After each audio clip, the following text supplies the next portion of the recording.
The women outside the church didn't bother to lower their voices when Margaret Ashworth walked past. "There she is," one of them murmured just loud enough to carry. "The widow with the devil's luck. Husband dead barely a year, and not a single soul in this village will so much as look at her." Margaret kept her eyes forward, her son's small hand wrapped tightly in hers. James was only 6, but he understood enough to feel the weight of those words, even if he didn't grasp them fully. He pressed closer to her side as they walked the muddy path back toward the edge of the village, past the last cottage, to the small, half-collapsed house that had been there since her husband Thomas marched off to war and never came home. She had stopped expecting kindness from this place a long time ago. The villagers believed Thomas's death had brought a curse down on her, crops failing near her land, a fever that swept through 2 families last winter, a barn that burned down the same week he was buried. None of it had anything to do with her, but people needed someone to blame, and a grieving widow with no family left to speak for her was an easy target. That night, after she'd put James to bed and banked the small fire as low as it could go to save what little wood remained, she heard it. A knock at the door. Margaret froze. No one knocked on her door. Not anymore. Not since the funeral, when the last of the sympathy visits had dried up within a fortnight. She glanced toward the window. It was past 9, and a storm had been threatening all evening. Rain was already starting to patter against the roof. She crossed the room slowly, lifting the iron poker from beside the hearth before she reached for the latch. When she opened the door, the wind nearly tore it from her hand. A man stood on her step, soaked through, his greatcoat heavy with rain, his face half-shadowed beneath the brim of his hat. But even in the dim light of her single candle, Margaret could see enough: the cut of his coat, the quality of his boots, the bearing of someone who had never once in his life stood on the step of a cottage like hers. "Mrs. Ashworth." His voice was low, careful, as though he were afraid of frightening her. "Who are you?" She didn't lower the poker.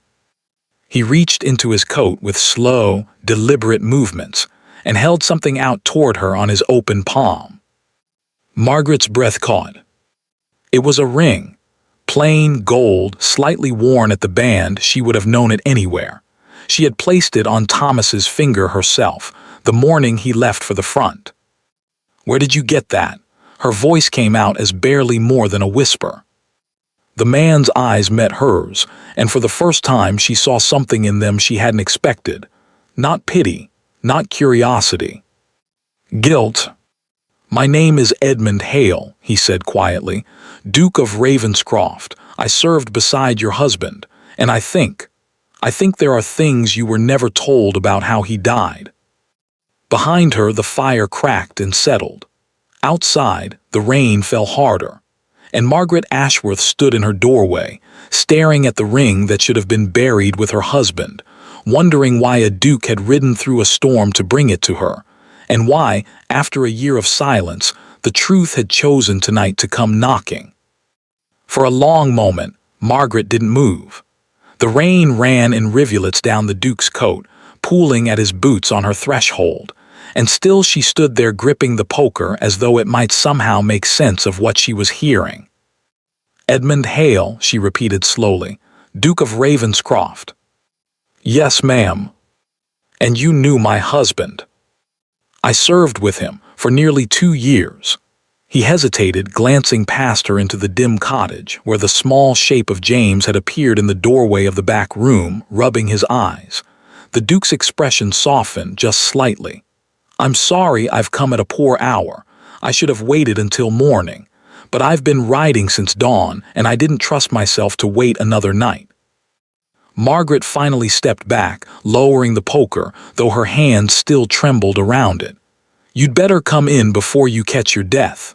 James, go back to bed. I'll come tuck you in shortly." The boy lingered a moment, staring at the stranger with wide eyes, before disappearing back into the shadows. The Duke stepped inside, removing his hat, and Margaret saw him properly for the first time. A man perhaps 35, with dark hair gone damp and unruly, and a face that might have been called handsome if it weren't for the deep weariness etched into it. He looked, she thought, like a man who hadn't slept properly in a very long time. She gestured to the single chair near the fire, and he took it only after she'd seated herself on the narrow bench across from him. The ring sat between them on the small table, catching the firelight. "I was told my husband died at Salamanca," Margaret said, "shot during the retreat. The letter came from his commanding officer, a Colonel Pierce. It said he died bravely, that he saved 2 men from—" She stopped. "That's what the letter said." "It's true," the Duke said. "Thomas did save 2 men that day. I was one of them." Margaret's hands tightened in her lap. "Then what is it you came to tell me?" Edmund was quiet for a moment, choosing his words with visible care. "The official report says Thomas died on the field during the retreat from enemy fire. That part is accurate.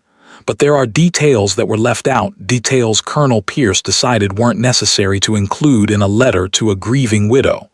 He met her eyes. "Mrs. Ashworth, before Thomas died, he asked me to do something for him. He made me promise. And it's taken me nearly a year to understand why, and longer still to work up the courage to come here." "Promise what?" "He gave me something, said if anything happened to him I was to make sure it reached you and only you. He was very specific about that, not the army, not his family. You." Edmund reached into his coat again and this time withdrew not a ring but a small, folded piece of oilcloth, worn soft from being carried for months. "I'm ashamed to say I didn't deliver it sooner. After the battle I was wounded myself, sent home to recover, and then there were complications. Family matters that kept me from traveling, but I should have come months ago. I know that." Margaret stared at the oilcloth bundle but didn't reach for it. "Complications," she repeated. "What kind of complications, Your Grace?" Something shifted behind his eyes, a flicker of something he wasn't ready to say. "That's a longer conversation, and not one I think either of us is prepared for tonight." He set the bundle gently on the table beside the ring. "I only ask that you look at what's inside when you're ready. There's no urgency tonight. I simply couldn't carry it, or this ring, any longer without giving them to you." Margaret looked at the small bundle for a long moment. Then, finally, she looked back up at him. "Why does it feel, Your Grace, like you've told me everything except the one thing that matters?" The Duke didn't answer right away. Outside, the storm rattled the shutters, and the candle between them guttered low. "Because I have," he admitted quietly, "and I will tell you, but not everything that happened on that field is mine to tell. Some of it belongs to people who are still very much alive. People who, if they knew I'd come here tonight, would not be pleased." He stood, retrieving his hat. "I'll come again in a few days if you'll permit it, once you've had time with what's inside that bundle, I think.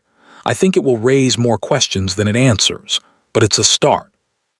He paused at the door, looking back at her, at the small, cold cottage, the single candle, the worn dress she hadn't been able to replace. "For what it's worth, Mrs. Ashworth, whatever this village believes about you, it isn't true. Thomas spoke of you often. He was proud of you, of both of you."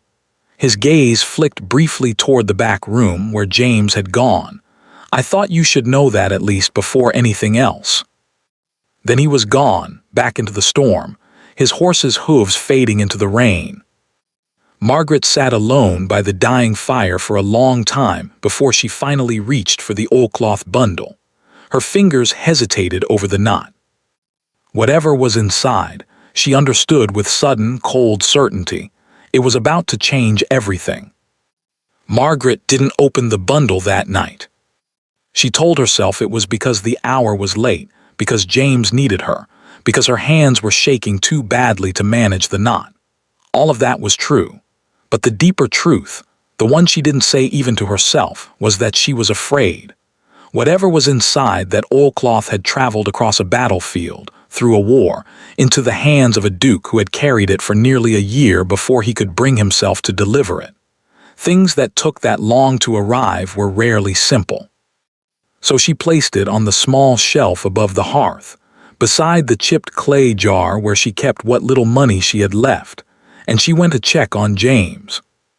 He was awake, of course, sitting up in bed, knees drawn to his chest, watching the door with the particular stillness of a child who has learned to be quiet during difficult conversations. Was that a real Duke, Mama? It seemed so. Did he know Papa? Margaret sat on the edge of the narrow bed and smoothed his hair back from his forehead. He said he did. He said your father was very brave. James considered this with the gravity only a 6-year-old could manage. Mrs. Pemberton says Papa brought bad luck to the village. That's why the barn burned. Mrs. Pemberton, Margaret said carefully, says a great many things that aren't true. Your father was a good man, James. Whatever anyone says, that's the truth, and don't you forget it. He nodded, though she could see the doubt still sitting behind his eyes, the way it had sat there for months now, growing a little heavier each time some villager's careless words reached him. Margaret stayed until his breathing evened out into sleep, and then she sat by the banked fire for a long while, staring at the bundle on the shelf, before exhaustion finally won, and she slept too fitfully, dreaming of rain and ringing church bells and Thomas's voice, just out of reach. The next morning brought no relief. Word travels fast in small villages, and word of a duke's carriage on the road past the Ashworth cottage had apparently traveled faster than most. By the time Margaret walked to the well to draw water, 3 women were already gathered there, and their conversation died the moment she approached. The particular, pointed silence of people who had just been talking about you. Morning, Margaret said evenly, lowering her bucket. No one answered. Mrs. Pemberton, a stout woman with a permanently disapproving set to her mouth, exchanged a look with her companions before speaking. We heard you had a visitor last night, Mrs. Ashworth. Quite the visitor by all accounts. I did. A duke, they're saying, riding alone in that storm straight to your door. Mrs. Pemberton's eyes raked over Margaret with open suspicion. Strange hour for a man of his standing to come calling on a widow. Strange indeed. Margaret felt the heat rise in her cheeks, but she kept her voice steady. He served with my husband. He came to return something of Thomas's, that's all. Is that so? The woman's tone made it clear she believed nothing of the sort. Funny, isn't it? A whole year goes by, not a word from the army, not so much as a letter of condolence from his fine friends. And now suddenly, a duke comes calling, alone, after dark. She glanced meaningfully at the other women. Some might wonder what sort of widow attracts that kind of attention. The implication hung in the cold morning air, ugly and unmistakable. Margaret's grip tightened on the rope of the well bucket. You may wonder whatever you like, Mrs. Pemberton, she said quietly. It changes nothing about the truth. The truth, the woman repeated almost pleasantly, is that bad luck follows bad blood, Mrs. Ashworth, always has. Your husband brought ruin enough to this village before he died, crops failing, livestock sick. My Henry's barn burned to the ground not 3 months after they lowered Thomas Ashworth into the ground. And now a duke comes sniffing around your door in the dead of night. Make of that what you will. I know what I'll be telling the Reverend. Margaret said nothing more.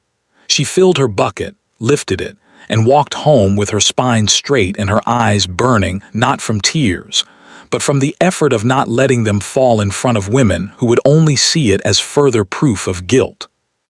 It was nearly midday before curiosity finally overcame fear. James was outside, half-heartedly stacking what little firewood remained, and Margaret found herself standing before the hearth, the oilcloth bundle in her hands. She untied the cord with careful fingers. Inside was a letter, several pages, in Thomas's handwriting, though shakier than she remembered, the ink in places smudged as though written in haste or in pain. Beneath the letter was something else, a small folded document, official-looking, with a wax seal that had been broken and resealed with a different stamp. And beneath that, a thin leather pouch that, when she opened it, revealed a handful of coins, not many, but more than she'd seen in one place since before Thomas left. She set the coins aside and unfolded the letter first, her heart pounding. My dearest Margaret asterisk. If Edmund is reading this to you, or if you are reading it yourself, then I am gone, and I am sorrier than I have words for.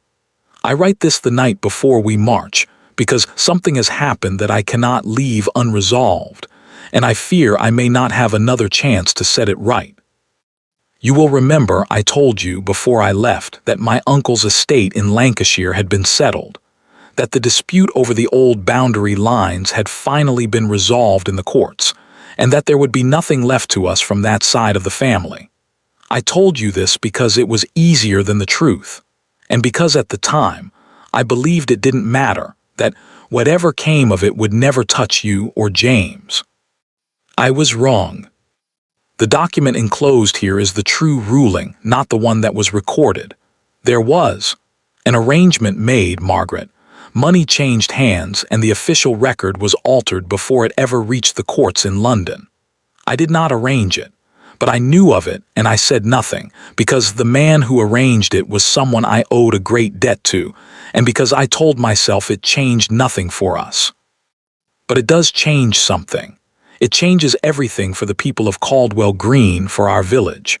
The land dispute that was settled years ago, the one that determined who holds the deed to the common grazing lands, the mill, half the farms along the river, it was decided based on a false document. The true ruling, the one I've enclosed, says something very different. I don't fully understand what it means, Margaret, or what it will mean for you if this comes to light. I only know that I cannot march into battle carrying this secret, not knowing whether I'll return to make it right myself. So I am giving it to Edmund and to you, and I am asking you both, forgive me, to decide what is right when I cannot. Whatever happens, know that I love you and James more than anything in this world. And know that whatever this village believes about our luck, our blood, or our worth, it was never true. We were simply unlucky enough to be standing too close to something much larger than ourselves. Forgive me, my love. Thomas. Margaret read the letter twice, and then a third time, her hands growing colder with each pass, though the fire burned steadily beside her. She set it down and reached for the folded document beneath it, the true ruling Thomas had called it. The wax seal was old, official, bearing a crest she didn't recognize. With trembling fingers, she broke it open and began to read. It took her several minutes to understand what she was looking at. It was a court ruling, dated nearly 8 years ago, regarding a boundary dispute, exactly as Thomas had described. But the names on the document stopped her cold. The land in question, the common grazing lands, the mill, the farms along the river, nearly half of Caldwell Green, had not been ruled in favor of the family who currently held it. The true ruling granted it to a different family entirely. The Ashworth family. Margaret's breath caught. She read the line again, certain she'd misunderstood. But there it was, in careful legal script. The boundary dispute of 8 years prior had been decided in favor of the Ashworth claim, Thomas's claim, inherited from his uncle, and the land currently held by half the village, including the very well where Mrs. Pemberton had stood that morning calling her cursed, had been ruled by law to belong to Thomas. And by extension now to her, and to James. Someone with money and power and reach into the courts of London had buried that ruling and replaced it with a false one. And whoever had done it had been living on land and profiting from a mill and grazing cattle on fields that had never legally been theirs at all. Margaret sat very still, the document trembling in her hands as the pieces began, slowly and sickeningly, to fit together. A duke riding alone through a storm, carrying a year-old secret he hadn't dared deliver until now. Family matters that kept me from traveling, he'd said. Complications. And the village, this village, that had spent a year calling her cursed, calling her husband's memory poisoned, watching her starve in a half-collapsed cottage while they grazed their cattle on land that, by law, was hers.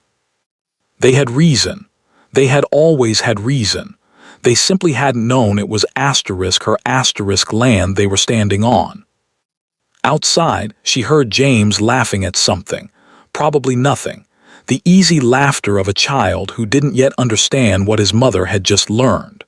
Margaret folded the document carefully, her mind already racing ahead to the conversation she would need to have with the Duke of Ravenscroft when he returned. Because now she had questions of her own, and the first one was the one that frightened her most. If this land was truly ours all along, who, exactly, had spent 8 years making sure no one ever found out? Burlum 4. The Duke did not return in a few days, as he'd promised.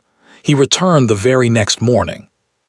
Margaret saw the carriage from a distance, this time not on horseback alone, but a proper carriage, modest by the standards of a man of his rank but still grander than anything that had stopped on this road in years. It drew up outside her gate just after breakfast, and Margaret stepped outside before he could knock, the document clutched in her hand, James peering curiously from behind her skirts. Edmund Hale climbed down, and if he was surprised to find her waiting for him in the yard, he didn't show it. What he did show, the moment his eyes landed on the document in her hand, was something far more telling. He went pale. "You've read it," he said. "I have." Margaret's voice was steadier than she felt. "And I think, Your Grace, you'd better come in. I believe we have a great deal to discuss, and I believe you already know most of it." Inside, with James sent off to play near the woodpile under strict instructions not to wander, Margaret laid the document on the table between them, smoothing it flat with hands that had finally stopped trembling, replaced now by something colder and steadier. Anger, she realized. It was anger. 8 years, she said. This ruling is 8 years old. My husband knew about this for how long before he told me any of it? Edmund didn't sit. He stood by the cold hearth, turning his hat slowly in his hands, and for a long moment he said nothing at all. 2 years, he finally admitted. He learned of it roughly 2 years before he died, before he ever met you, Mrs. Ashworth, before Caldwell Green, before any of this. He was a young officer then, stationed near London, and his commanding officer at the time happened to be the brother of the man who currently holds the deed to this land. Thomas overheard something he shouldn't have, a conversation about a settled matter that had required a great deal of money to settle quietly. And he did nothing. He was 23 years old, Mrs. Ashworth, with no proof, no standing, and an accusation that would have ended his career and likely his life if the wrong person heard he was making it. He did what most men in his position would do. He said nothing, and he tried to forget it. Edmund's jaw tightened. Then he was posted to Caldwell Green for a brief assignment. This was before you knew him, and he discovered that the land in question was here, in this village. That the family living off it, the family that had been living off it for years, was. Was who? Margaret's voice was sharp now. Whose family, Your Grace? Whose name is on that false ruling? Edmund met her eyes, and for the first time since he'd arrived, she saw something close to fear in his expression. Mine, he said quietly. The original false ruling, the one currently recorded in the courts, names my father as the rightful claimant. The land that belongs to your family, Mrs. Ashworth, by every lawful right, is the land my family has held and profited from for the last 8 years. The silence that followed was absolute. Even the fire seemed to hold its breath. Your family, Margaret repeated slowly. My father is dead now, 2 years past. I inherited the title and with it every holding attached to it, including, as it happens, a significant portion of land bordering this very village. Edmund's voice was tight with something that sounded almost like shame. I didn't know, Mrs. Ashworth. I want to be entirely clear about that. I did not know any of this until Thomas told me, the night before he died. He'd been carrying it for years, not knowing what to do, not wanting to ruin a man's career, my career, over something he couldn't prove. But he knew the truth was likely to come out eventually, one way or another, and he wanted to make certain that if it did, you would have what was rightfully yours. Not me. You. Margaret stared at him. So when you say asterisk complications kept you from coming sooner, I meant that the moment I learned the truth, I had to decide what to do with it. And that decision was not a simple one. Telling you meant admitting that my family has spent 8 years living on land that was never legally ours, land that includes the mill that half this village depends on for their livelihood, grazing fields that dozens of families use, the well at the village center. If this ruling were made public tomorrow, Mrs. Ashworth, it wouldn't just embarrass my family. He met her eyes steadily. It would upend the lives of nearly everyone in Caldwell Green. Every family currently farming that land, grazing cattle on those fields, drawing water from that well, they would suddenly find themselves dependent on the goodwill of whoever holds the true deed, which, as of this morning, appears to be you. Margaret sat back slowly, the full weight of it settling over her. The village that had spent a year calling her cursed. The women at the well who whispered about bad blood and devil's luck. Mrs. Pemberton, whose husband's barn had burned, who drew her water every morning from a well that, by law, belonged to the widow she'd spent the morning humiliating. If this came out, Margaret realized with a slow, dizzying horror, it wouldn't just change her fortunes. It would put her directly at odds with every person in Caldwell Green, the very people who already despised her, who already believed she brought ruin wherever she went. If they learned that the cursed widow now held the legal right to the land beneath their homes, beneath their farms, beneath the mill that fed their families. They'll think I did this on purpose, Margaret said quietly. They already believe Thomas brought misfortune to this village. If they learn that his death, that this means I could take their land, their livelihoods. She looked up at Edmund. Your Grace, do you understand what you're describing? You're not just telling me I'm entitled to something. You're telling me that the moment anyone learns the truth, I become the most hated woman in this village, more than I already am. I know, Edmund's voice was low, which is exactly why, Mrs. Ashworth, I think we need to be very careful about who learns of this and how, because you're not the only one with a reason to want this buried. Margaret's stomach turned cold. What do you mean? I mean that when my father died 2 years ago, the estate passed to me, but my father's affairs were not entirely in order. There is a man who managed much of his business for him, a solicitor named Josiah Crane. He arranged the original false ruling 8 years ago. I'm certain of it now, though I couldn't prove it until I saw this document myself. And Crane still manages a great deal of my family's affairs to this day. Edmund's expression darkened.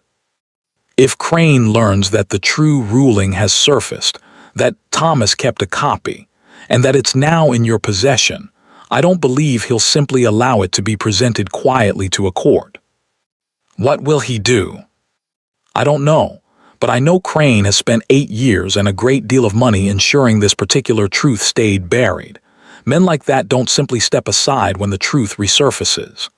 Edmund glanced toward the window, where James could be seen through the gap in the curtain, stacking small pieces of wood with great concentration. Mrs. Ashworth, I came here last night to give Thomas's letter to you because I made him a promise, and because it was the right thing to do. But I confess, I didn't fully think through what I was setting in motion. If Crane learns I've been here twice now, and connects it to this document going missing from wherever it's been hidden these past 8 years.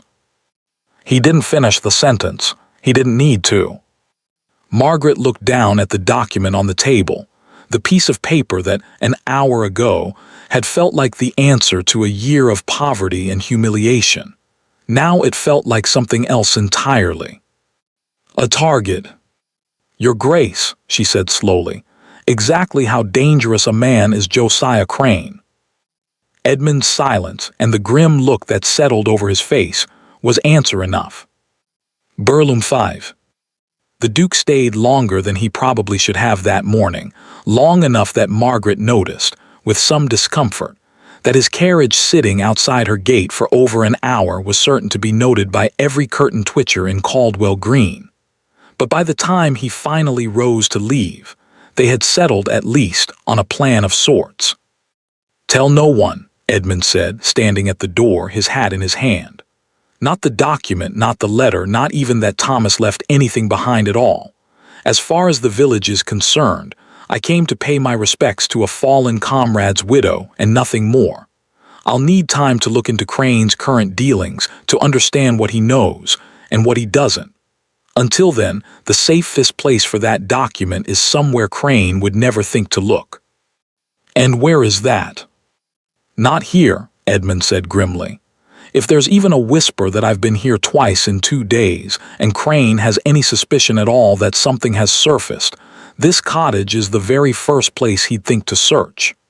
He hesitated, then added, "I'd take it with me, but if Crane has had me followed and I wouldn't put it past him, then my carriage is hardly safer." In the end, they agreed Margaret would keep the document, but hidden not in the cottage, where any search would find it within minutes, but somewhere outside, somewhere only she would think to look. She chose, after Edmund left, a hollow beneath a loose stone at the base of the old well behind her cottage. A well that had run dry years ago and that nobody but James ever went near, mostly because he liked to drop pebbles down it and listen for the echo. She told herself, as she wrapped the document in oilcloth again and tucked it into the hollow, that she was being overly cautious. That Edmund's fears about this Crane person were the fears of a man unused to having his family's secrets threatened, and perhaps exaggerated. She was wrong. 3 days passed without incident, and Margaret began, despite herself, to relax. The Duke did not return. He'd warned her he wouldn't, not for a while, not until he understood the situation better, and the village's interest in her had, predictably, faded back into its usual background hum of disdain. Mrs. Pemberton's pointed remarks at the well returned to their familiar, tedious cruelty, and Margaret found something almost comforting in their ordinariness. On the 4th night, James woke her. "Mama," his voice was small, urgent, his hand shaking her shoulder in the dark. "Mama, there's someone outside." Margaret was awake instantly, every nerve alight. "What do you mean, someone outside?" "By the well, I saw a light like a lantern. I got up for water and I saw it through the window." For a moment, Margaret almost dismissed it, a child's imagination, a trick of moonlight, nothing more.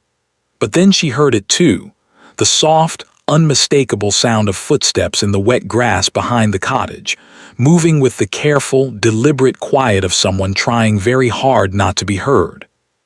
Her heart seized. "James, listen to me."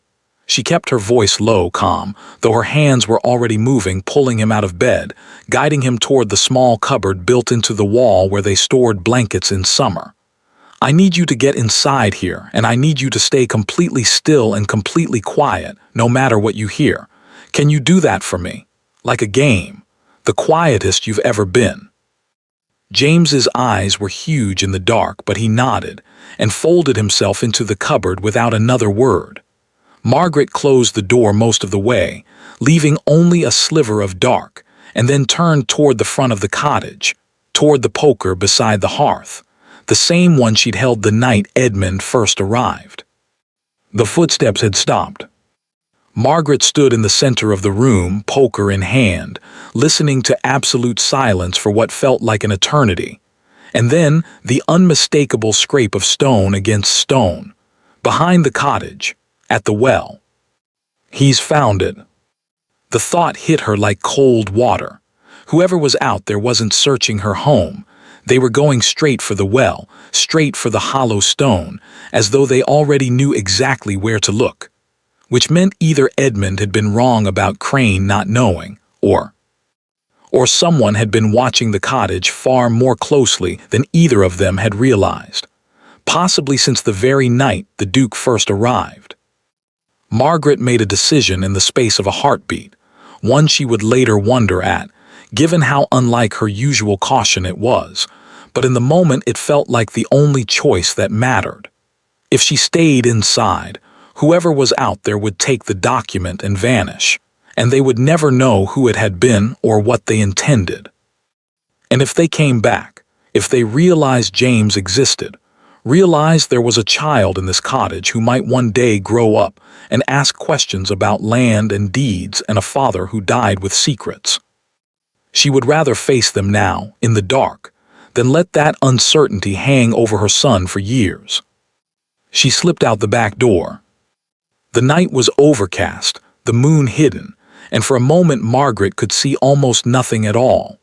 Then her eyes adjusted, and she made out a shape crouched at the base of the old well, a man, his back to her, a small shuttered lantern beside him casting just enough light to work by. He had already pried up the loose stone. His hand was reaching into the hollow. "That doesn't belong to you." The man froze, then turned, and even in the dim light Margaret could see the surprise on his face, surprise, and then something colder, more calculating, as he took in the sight of her standing alone in her nightdress, armed with nothing but a fire poker, 15 feet from him in the dark. "Mrs. Ashworth." His voice was unfamiliar, older, smoother, with the particular polish of a man who'd spent his life talking his way around inconvenient truths. "I confess, I didn't expect you to be quite so alert." "Who are you?" "A friend of the family, the Ravenscroft family. That is not yours, I'm afraid." He straightened slowly, the oilcloth bundle now visibly in his hand, and Margaret felt something in her chest go very cold. "Josiah Crane, at your service, though I rather doubt the Duke mentioned my name to you in any flattering terms." "He mentioned you," Margaret said, her grip on the poker tightened. "Put that down, Mr. Crane." Crane's smile was thin, almost pitying. "Mrs. Ashworth, I understand you've had quite the eventful week. A duke calling at your door, secrets from beyond the grave, the sudden, dizzying possibility that the cursed widow of Caldwell Green might actually be sitting on half the parish." He took a slow step toward her, and Margaret held her ground, though every instinct screamed at her to retreat. "I'm going to do you a kindness tonight, Mrs. Ashworth, and I hope you'll have the sense to recognize it as one. I'm going to take this document and I'm going to leave, and tomorrow morning nothing about your life will have changed. You'll still be poor. You'll still be despised by your neighbors. But you'll be alive, and so will that boy of yours, and in a year or two, perhaps people will forget about the Duke's strange visit altogether." Margaret's blood ran to ice. "Is that a threat, Mr. Crane?" "It's a kindness," Crane repeated softly. "I've spent 8 years making sure a particular truth stayed buried, Mrs. Ashworth, and I assure you I am very, very good at my work. The men who helped me bury it the first time are still in my employ. Whatever you think you and the Duke have discovered this week, whatever brief, foolish hope you've allowed yourself, I would advise you to let it go. Tonight. Now. Before it costs you something you cannot get back." He took another step, close enough now that Margaret could see his face clearly, an unremarkable face, the kind that could disappear into any crowd, which she understood suddenly was probably exactly the point. "Give me the poker, Mrs. Ashworth," he said, almost gently. "There's no need for either of us to do anything regrettable tonight." And that was when, from the cottage behind her, came the one sound that turned Margaret's blood to ice far more effectively than any threat Crane could have made. The unmistakable creak of the cupboard door, swinging open. "Mohammed!" James's small voice, thick with sleep and fear, drifted out into the dark yard, and Margaret watched with rising horror as Josiah Crane's eyes shifted past her, toward the cottage, toward the sound of the child he had not, until that moment, known existed. And smiled. Burlum 6. For one terrible heartbeat, nobody moved. Then Crane's smile widened, not cruel exactly, but worse, because it was thoughtful, calculating, the smile of a man recalculating the value of every piece on the board. "Well," he said softly, "I wasn't told there was a boy." "Don't." Margaret's voice came out rougher than she intended, and she stepped sideways, putting herself between Crane and the cottage door, the poker raised now, no longer hanging at her side. "Don't you dare look at him." "Mrs. Ashworth, I have no interest in your son." Crane's tone remained maddeningly calm, almost reasonable, which somehow made it worse.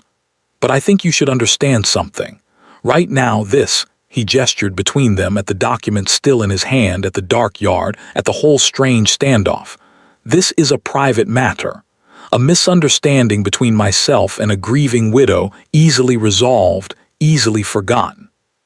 But if word were to spread that the Ashworth boy exists, that there's an heir, a child who might one day grow up asking questions about land deeds and old court rulings, well, he shrugged, almost apologetically. Children have accidents, Mrs. Ashworth, especially children living in half-collapsed cottages at the edge of villages that already believe their family brings misfortune.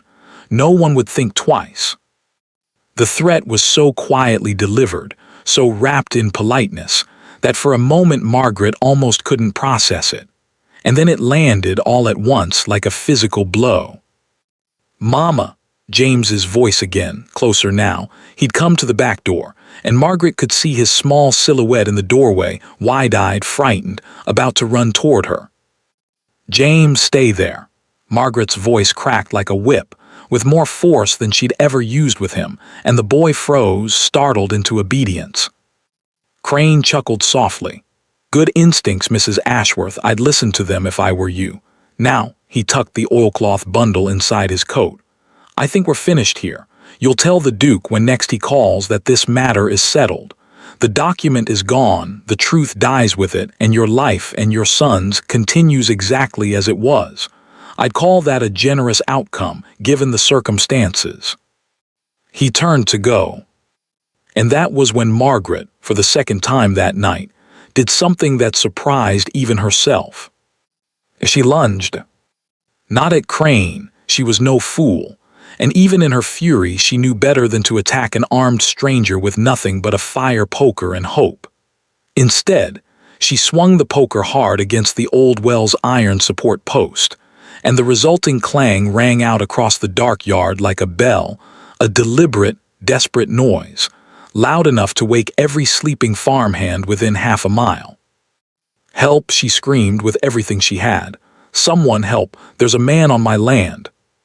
Crane spun back toward her, his composure finally cracking. "You stupid woman." But it was too late. Lights were already appearing in windows along the lane, dim, flickering candlelight, the sounds of doors opening, voices calling out into the dark.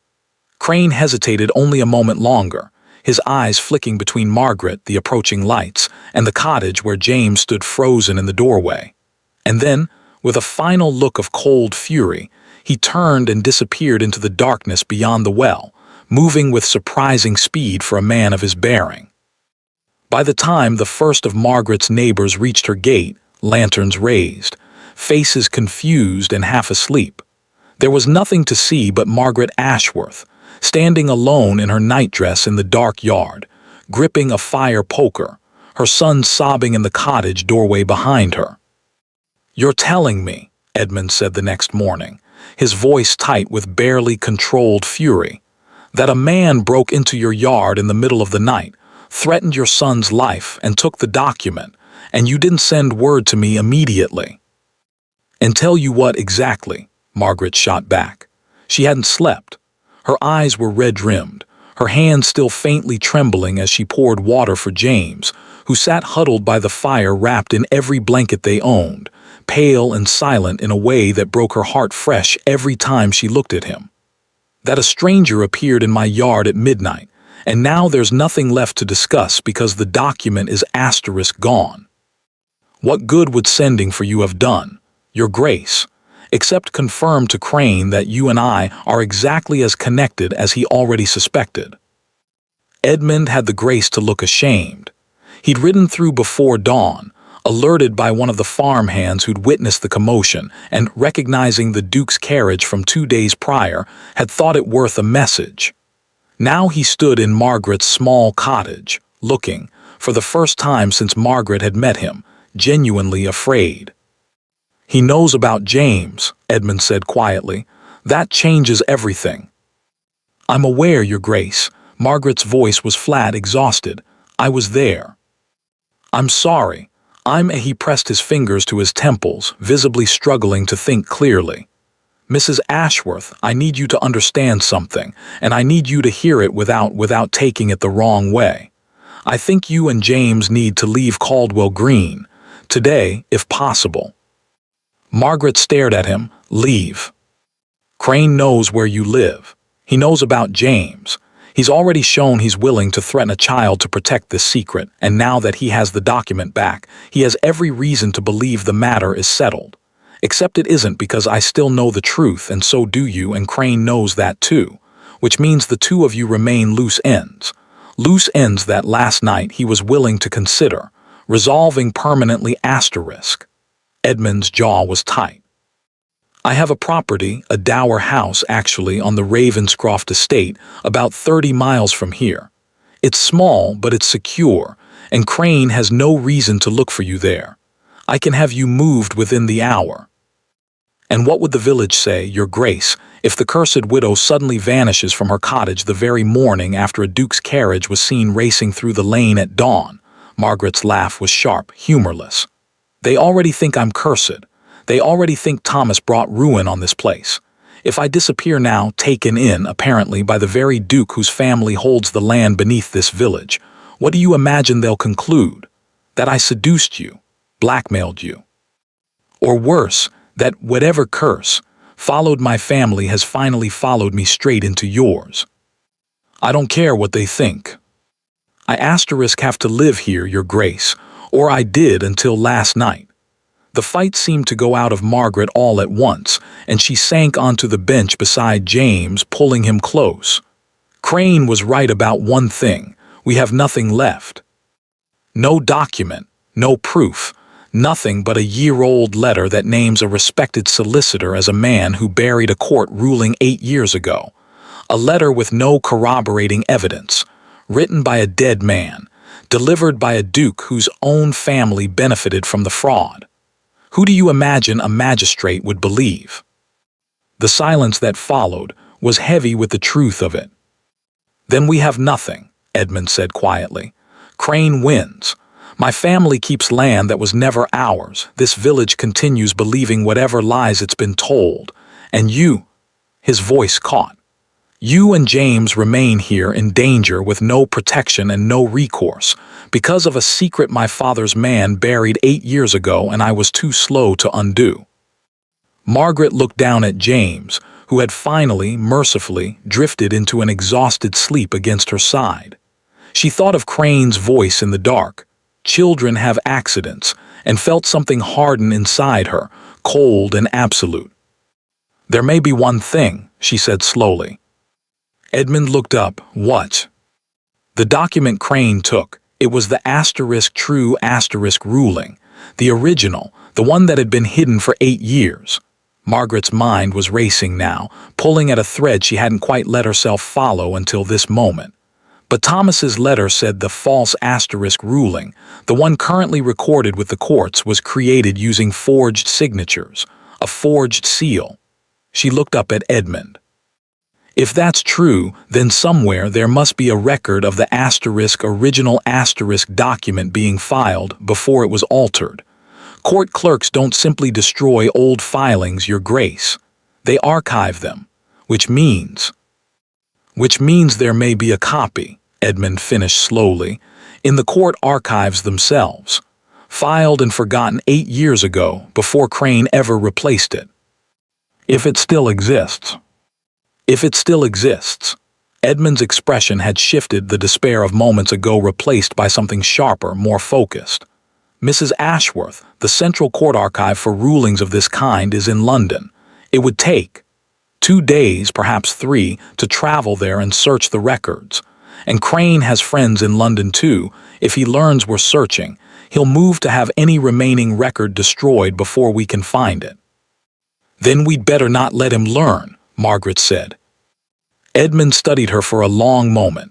This woman who, 12 hours after a man had threatened her child's life in the dark, was sitting in a cold cottage calmly proposing a journey to London to outrace the most dangerous solicitor in the county to a stack of 8-year-old paperwork.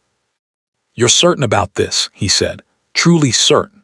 Because Mrs. Ashworth, if we do this, if we go to London and we're seen and Crane learns of it, there will be no pretending anymore. Whatever this is, whatever happens between your family and mine, it becomes public, all of it. The land, the ruling, my father's role in the fraud, Thomas's letter, asterisk everything. There's no quiet way to win this, not anymore. Only a loud one. Margaret looked down at her sleeping son, at the bruised exhaustion under his eyes, the fear that had settled into his small frame after last night, fear that no 6-year-old should ever have to carry. "Your Grace," she said quietly, "I have spent a year being quiet, being careful, letting this village believe whatever it wanted about my family because I thought if I simply endured it long enough, it would eventually stop." She met his eyes, and there was nothing uncertain in her gaze now. "Last night, a man stood in my yard and told me my son might have an asterisk accident asterisk. I am done being quiet." Edmund nodded slowly, and for the first time, something like respect, real, unguarded respect, passed across his face. "Then we leave for London tonight," he said, "and Mrs. Ashworth, for what it's worth, whatever happens from here, I don't think anyone will ever call you cursed again." They left Caldwell Green after dark, in a plain, unmarked carriage Edmund had arranged, not his own crested one, which would have been recognized within the hour, but a hired conveyance he'd procured from a tradesman 2 villages over, paid for in cash and silence. James, bundled in blankets, slept for most of the journey, exhausted past the point of fear. Margaret did not sleep at all. London, when they finally reached it 2 days later, was louder and larger than anything Margaret had ever imagined. And somewhere within its endless tangle of streets and offices was a room, Edmund assured her, where 8-year-old court filings slept in undisturbed obscurity, waiting to be found. It took the better part of a day, and a clerk who required considerably more in bribes than either of them had anticipated before they found it. A thin, dust-covered folder, filed under the wrong date entirely, whether by accident or design, neither of them could say, containing the original, unaltered ruling on the Caldwell Green boundary dispute. The names matched the document Crane had stolen exactly. The seal was intact, unbroken, official. It was, Edmund said grimly, holding it up to the light, more than enough.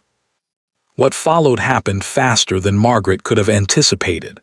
Edmund, it turned out, was not without resources of his own, and a duke walking into a magistrate's office with an 8-year-old fraudulent court ruling, an unaltered original, and a sworn account of attempted intimidation against a war widow, and her child was not something that could be quietly dismissed, even by a man as practiced as Josiah Crane.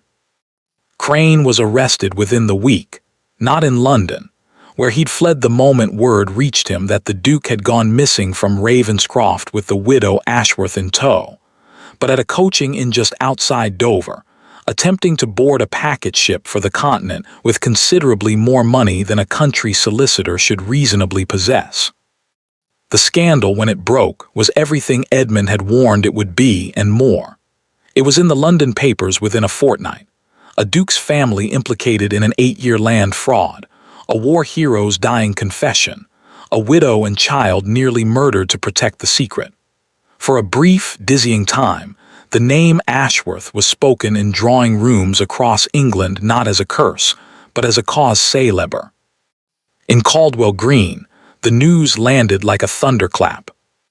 Margaret returned to the village a week after Crane's arrest, not quietly this time, but in Edmund's own carriage, crest and all, with James beside her in a new coat that fit him properly for the first time in over a year. The village had gathered, as villages do, drawn by rumor and curiosity in equal measure. Margaret saw them as the carriage drew to a stop. The same women who had stood at the well a fortnight ago, whispering about cursed blood and devil's luck. Mrs. Pemberton stood at the front of them, her face pale, her hands twisted together. Margaret stepped down from the carriage, and for a long moment nobody spoke.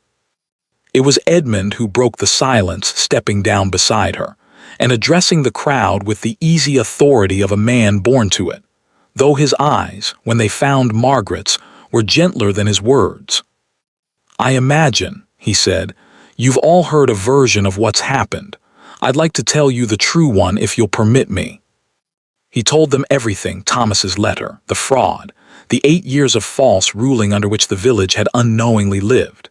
He told them, too, what it meant going forward, that the true ruling had been formally recorded, that the land in question now legally belonged to Margaret and James Ashworth, and that, he announced, before any murmur of alarm could spread through the crowd, the new owners had no intention of disturbing a single family's farm, a single grazing right, or the mill that fed half the village.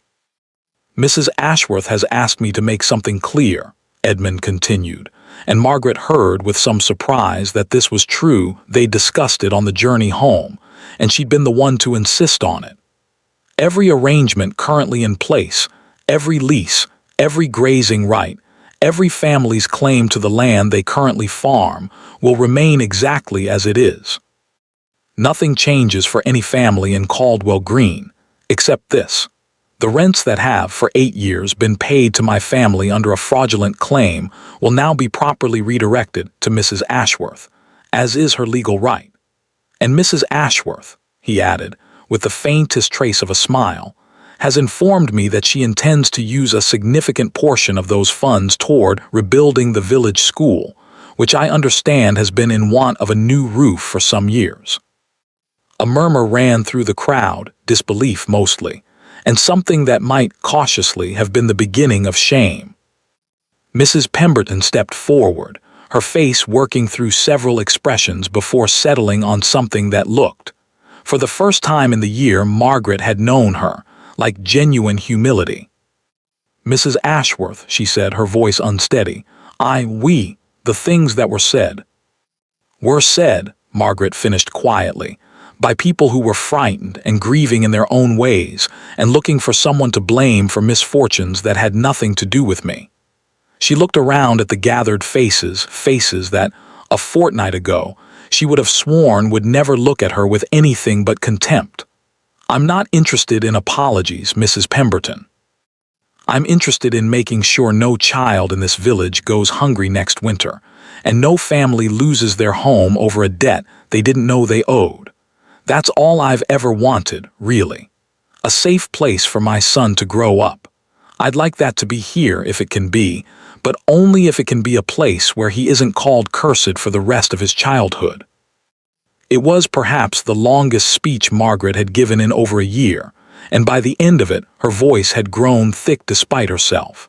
Beside her, James slipped his small hand into hers, and Margaret felt, for the first time since Thomas's death, something that might genuinely have been peace. 1 year later, the church bells of Caldwell Green rang for a different reason. The new schoolhouse roof had been finished in the spring, sturdy slate, paid for, as promised, from the rents that now flowed to the Ashworth name rather than away from it. James attended lessons there each morning with the other village children, who no longer whispered about curses when he passed, but instead vied for his attention at the lunch hour, the way children do with anyone who has a duke for a friend and, increasingly, something more. Margaret stood at the edge of the village green, watching the preparations for the day's festivities. Not a funeral this time, nor a quiet Sunday service, but a wedding. Her own. It had taken the better part of the year for either of them to admit what had grown between them on that desperate journey to London. Not suddenly, not dramatically, but slowly, the way trust grows between two people who have stood together in the dark and chosen, each time, to stay. Edmund had proposed not in a ballroom, but here, at Caldwell Green, beside the old dry well where a stolen document had once nearly cost them everything. Now filled in, at Margaret's request, and planted over with roses. Mrs. Pemberton, of all people, had taken charge of the wedding flowers, and had done so, Margaret noted with quiet amusement, with the fierce, anxious dedication of a woman determined to make up for a great deal of lost time. News had reached Caldwell Green just weeks ago that Josiah Crane's trial had concluded. Convicted on charges of fraud, forgery, and conspiracy, his considerable fortune seized and redistributed to the families who had unknowingly paid false rents for 8 years. He would spend the remainder of his life in prison, a fact that Margaret had read about in the newspaper with far less satisfaction than she'd expected. Only a quiet, settled relief that the matter, finally, was closed for good. As the carriage arrived to take her to the church, Margaret paused at the door of the cottage, her old cottage, which she'd insisted on keeping, repaired now and let to a young family who'd lost their home in last winter's floods. She looked back at it for a long moment. The doorway where a soaked duke had once stood holding out a ring, the hearth where she'd read a dead man's last letter by firelight, the yard where she'd stood alone in the dark and refused, for the first time in a year, to be afraid. In her pocket, wrapped now in a small cloth pouch, was the ring Edmund had returned to her that first stormy night, Thomas's ring. She had thought for a long time about what to do with it and had finally decided, not buried, not hidden away, but kept. A part of the story rather than the end of it. James ran up beside her, resplendent in a new coat, his face alight with the particular joy of a 6-year-old who has been promised cake. "Ready, Mama." Margaret took his hand and looked out at the village green, at the people gathering, the church bells ringing, the late spring sun breaking through clouds that, just 1 year ago, had carried nothing but storms. "Yes," she said, "I think I am." Thank you for listening to the story all the way to the end. If you enjoyed this Duke story, let us know where you're watching from in the comments. And if you'd like to support the channel, you can join as a member or send a super thanks super chat. Your support truly helps us continue bringing these stories to life. Don't forget to subscribe for more stories like this.